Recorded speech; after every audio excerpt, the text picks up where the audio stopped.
Video like जरूर कर लीजिए और ऐसे वीडियो लगातार फ्री में पाने के लिए चैनल को तुरंत सब्सक्राइब कर लीजिए और बेल आइकन को जरूर टैप कर लीजिए ताकि आगे भी सारे वीडियो आपको मिलते रहे। यूट्यूब में फॉलो करते हैं तो प्लीज ये वाला फ्री टेलीग्राम चैनल जरूर ज्वाइन कर लीजिएगा। सारे नोटिफिकेशन सारे अपडेट यहीं पे आते हैं, ध्यान रखिएगा। दोस्तों, निबंध लेखन का हमारा कार्यक्रम लगातार चल रहा था और इसमें हम हिंदी माध्यम वाले निबंधों को देख रहे थे। अंग्रेजी वाले भी बिल्कुल ऐसे ही मिलेंगे, उसके लिए आप कतई परेशान मत होइएगा, ठीक है। दोनों भाषाओं में आपको निबंध दिए जाएंगे। हमारी प्लेलिस्ट जो निबंध की है इसमें पिछले वर्ष कराए गए बहुत सारे निबंध हैं, उन्हें भी देख लीजिएगा। और इस साल अति संभावित जितने भी टॉपिक्स हो सकते हैं जो कि परीक्षा उपयोगी हैं, आपके मुख्य परीक्षा में आपका सहयोग करेंगे, वो सब यहाँ कराए जाएंगे। तो अभी बहुत कुछ मिलने वाला है, लगातार हमारे साथ जुड़े रहिए। अगर आपने पेड कोर्सेज नहीं भी ज्वाइन किए हैं तो सिर्फ इस प्लेलिस्ट को फॉलो करके, जिसमें कि ये सारे इससे दिए गए हैं, कंबाइन किए गए हैं, उनको फॉलो करके आप बहुत अच्छा प्रदर्शन अपने निबंध वाले पेपर में कर सकते हैं। तो आइए बिना देर किए इस टॉपिक को शुरू करते हैं। एक अच्छा निबंध लिखने के लिए कहा गया था कि पहले तो शीर्षक का चुनाव सावधानी से करिएगा। तो वो काम आपने किया। मान लीजिए आपने यही शीर्षक चुना, भारत के पड़ोसी और उनके बदलते मिजाज, ठीक। अब ये जो शीर्षक है इसके आधार पर आपको लिखने के लिए डिज़ाइन करना होगा कि हम कैसे पूरे निबंध को आकार देंगे। तो पहले आप प्रस्तावना लिखते हैं। किसी भी निबंध में इंट्रोडक्शन यानी प्रस्तावना पहले लिखी जाती है। और ध्यान दीजिएगा, कोई भी निबंध हो हेडिंग डालकर मत लिखिएगा। जिस स्तर का निबंध आपको लिखना है परीक्षा में, उस स्तर पर हेडिंग डालकर नहीं लिखा जाता है। ये छोटा बचकाना निबंध लगता है कि कोई हाई स्कूल का विद्यार्थी है या जूनियर हाई स्कूल का विद्यार्थी है, कक्षा 8वीं का छात्र है, और वो जो है वो हेडिंग डालकर अभी निबंध लिखने का जो गुण है उसको सीख रहा है, मतलब संतुलित निबंध लिखना सीख रहा है। तो हेडिंग इसलिए वो डालता है। लेकिन अब आप परिपक्व अवस्था में है, मतलब एक सधा हुआ निबंध आपको वहाँ लिखना है और अपनी जो प्रशासनिक मानसिकता है उसका परिचय देना है। एक प्रशासक का दिमाग किस तरह से सोचता है वैसे सोचकर आपको लिखना होता है। तो ऐसे में एक मैच्योर ऐसे आपको लिखना होगा और वो हेडिंग के साथ नहीं हो सकता। पैराग्राफ में लिखिए, जहाँ आवश्यक हो, टॉपिक की डिमांड हो तो वहाँ पर फ्लो चार्ट इस्तेमाल करिए, कोई डायग्राम यूज़ कर सकते हैं, या आप जो अवतरण है, उद्धरण है कोई, या कोई पद्य पंक्ति है, कोई श्लोक आदि है, अगर टॉपिक वैसा है, फिलोसफिकल है तो उसका यूज़ कर सकते हैं। ये सारी चीज़ें हो सकती। अब यहाँ देखिए, भारत के पड़ोसी, अब कौन कौन से पड़ोसी हैं थोड़ा सा परिचय चाहे तो आप दे सकते हैं, अदरवाइज उसको स्किप कर सकते हैं, छोड़ सकते हैं। आप सीधा सीधा इस मुद्दे पर आ सकते हैं कि हमारे पड़ोस के साथ संबंध किस प्रकार से बिगड़ रहे हैं। क्योंकि इस समय भारत में पड़ोस में अशांति ही अशांति है। चारों तरफ अगर देखा जाए तो बहुत कम ऐसे देश बचे हैं जो कि शांति से अभी जी रहे हैं, नहीं तो ज़्यादातर में उथल पुथल, और वो हमें भी परेशान करने में लगे हुए हैं। इसके बाद पड़ोसी देशों के साथ वर्तमान संबंध, असल में आपको शुरू यहीं से करना चाहिए, क्योंकि भारत के पड़ोस में कौन कौन है, भारत की चौहद्दी, ये सब परीक्षक भली भांति जानता है और सब जानते हैं। इसकी अपेक्षा आपसे यहाँ निबंध में नहीं की जा रही। तो ये आप पहला वाला पॉइंट हटा सकते हैं। दूसरे वाले पॉइंट से आप शुरू करिए और उसके बाद संबंधों में तनाव की क्या वजह है, यही तो असली कारण है। तो ये जो मेन आपकी बॉडी होती है ना, मतलब निबंध में जो मुख्य हिस्सा होता है बीच का, वहाँ पर इस चीज़ को लिखना है। और भारत इस दिशा में क्या प्रयास कर रहा है, इसको भी बीच में लिखना है। आगे की राह और निष्कर्ष जो है ये आपका उपसंहार यानी कंक्लूजन वाला जो हिस्सा है उसको बनाएगा।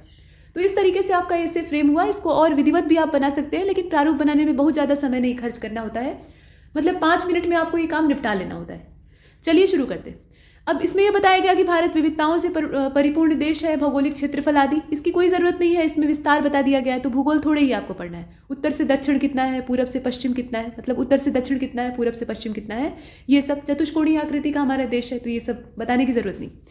इसके बाद भारत के पड़ोसियों का नंबर आता है, इसे साफ कर लेते हैं। देखिए, तो भारत के पड़ोसियों में जितने भी देश हैं, बांग्लादेश, चीन, बांग्लादेश यानी पहले का बंगाल बड़ा सा, बाद में विभाजन हुआ तो पूर्वी बंगाल और पश्चिमी बंगाल। अब जो पूर्वी बंगाल था वो पाकिस्तान के हक में चला गया, मतलब पाकिस्तान के रूप में जब हमारे देश का एक टुकड़ा अलग हुआ।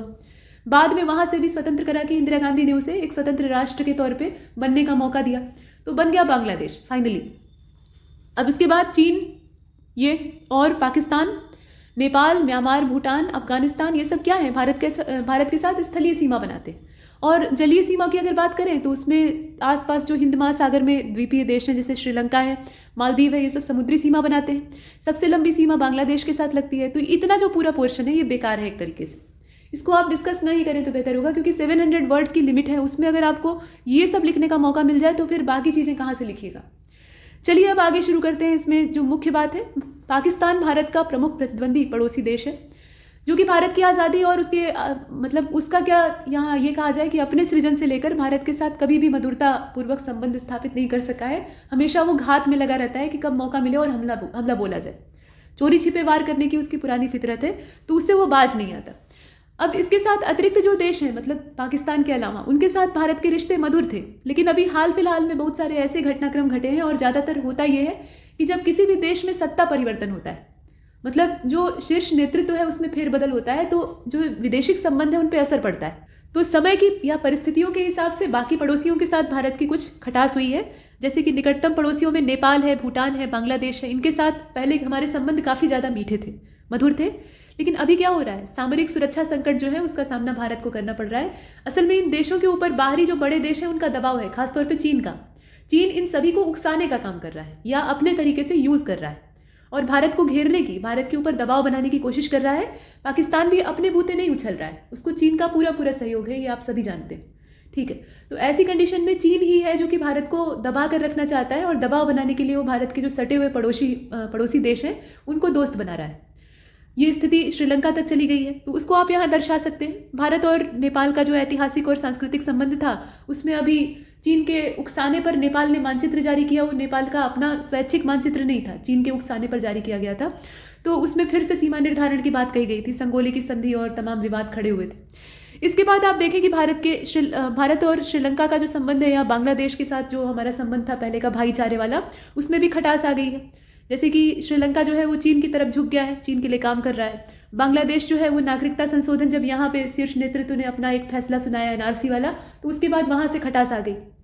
तो ये सब कुछ चेंजेस हैं जो कि लगातार हो रहे हैं और ये भारत के लिए कतई अच्छे नहीं है, क्योंकि सीमाएं अगर अशांत होती हैं तो हमारा जो दिमाग है वो शांत होकर नहीं रह सकता और विकास करने के लिए शांत दिमाग का होना आवश्यक है। भारत सार्क का वास्तविक नेता है, लेकिन सदस्य देशों के मतभेद के चलते संगठन अपने लक्ष्यों को पूरा कर पाने में सफल नहीं हो पा रहा है और अपने अस्तित्व संकट से जूझ रहा है।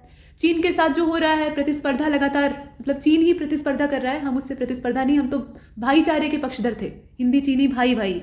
लेकिन बदले में क्या मिला? गोलियां मिली, आक्रमण मिला और हमारी ज़मीन पे कब्जा कर लिया गया।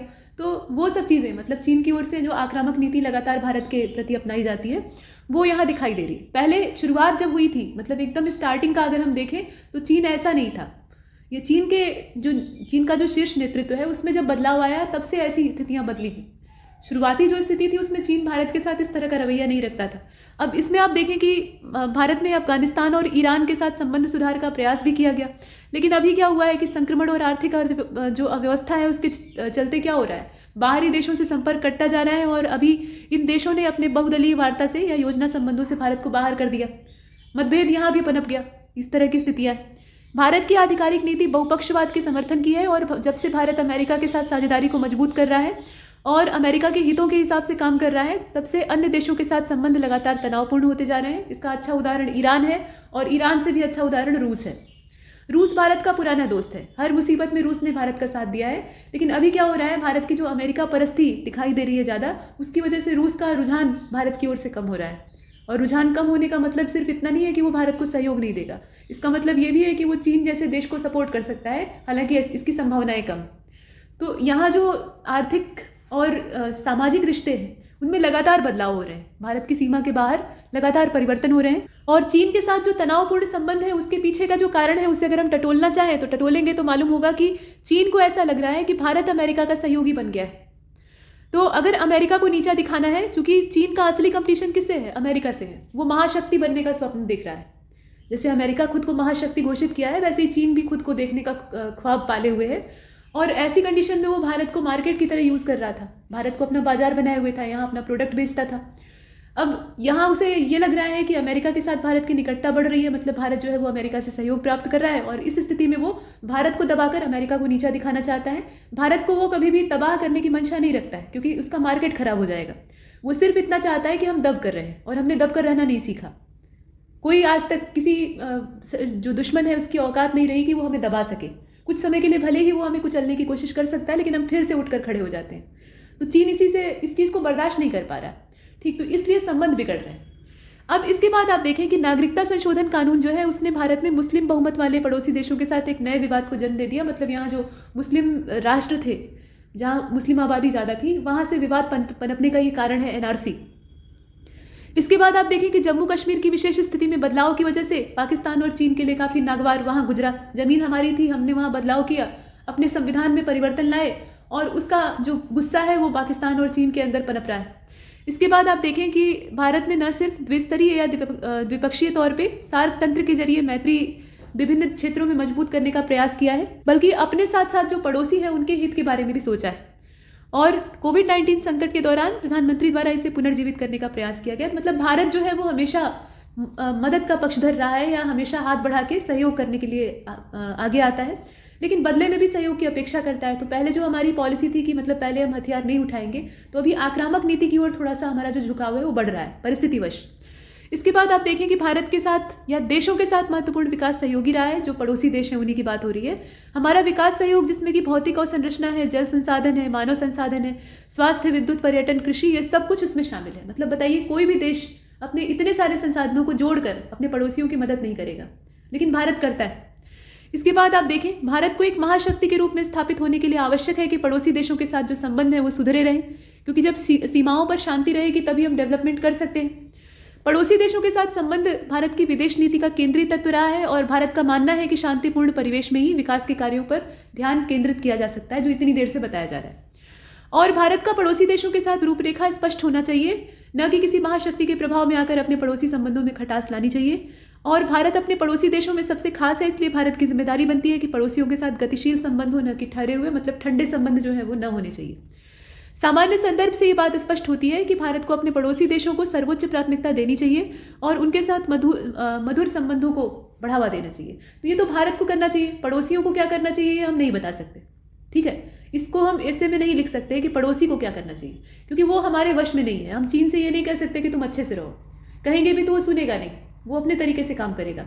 तो ऐसी बदली हुई परिस्थिति में भारत को क्या करना चाहिए जिससे कि जो सुधार की स्थिति है या सुधार का जो मार्ग है वो खुला रहे। तो ये सब सुझाव देते हुए आप अमल कर सकते हैं, मतलब पूरे हिस्से को आकार दे सकते हैं। इसमें इतना ही, और भी टॉपिक्स मिलते रहेंगे। तब तक के लिए नमस्कार।